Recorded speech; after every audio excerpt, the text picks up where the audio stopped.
मिटा दे अपनी हस्ती को अगर तू मर्तबा चाहे कि दाना खाक में मिलकर गुले गुलजार होता है। किस बात से डरते हो? असफलता से, संघर्ष से, परेशानियों से? किसके हिस्से में नहीं आई? दुनिया में कौन ऐसा है जो बिना संघर्ष के, बिना लड़े, बिना समाज से टकराए महान बन पाया है? वो चाहे राम हो, चाहे कृष्ण हो, चाहे ईसा मसीह हो, चाहे मोहम्मद साहब हो, विवेकानंद हो, गांधी हो, कोई हो, मार्टिन लूथर हो, कोई हो, बिना लड़े, बिना संघर्ष किए, बिना आग में तपे कोई नहीं चमका है।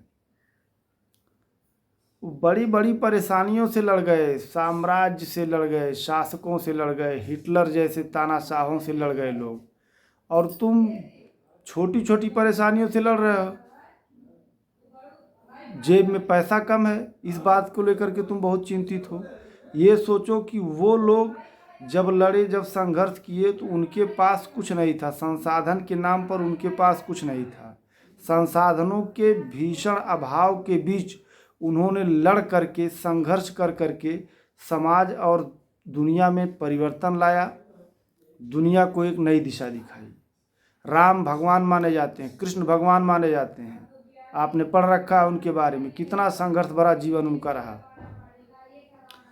राजा का पुत्र होते हुए भी, राजगद्दी का उत्तराधिकारी होते हुए भी, और इन सबसे बढ़ कर के साक्षात ईश्वर का अवतार होते हुए भी मनुष्य रूप में जन्म लेने के कारण मर्यादा पुरुषोत्तम भगवान राम को 14 वर्ष का वनवास काटना पड़ा।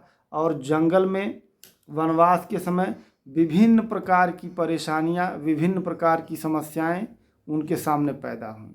तब न उसके बाद जा कर के मर्यादा पुरुषोत्तम कहलाए श्री राम। उसके पहले क्या थे? वनवास का संघर्ष करने से पहले राम क्या थे? केवल दशरथ के पुत्र थे।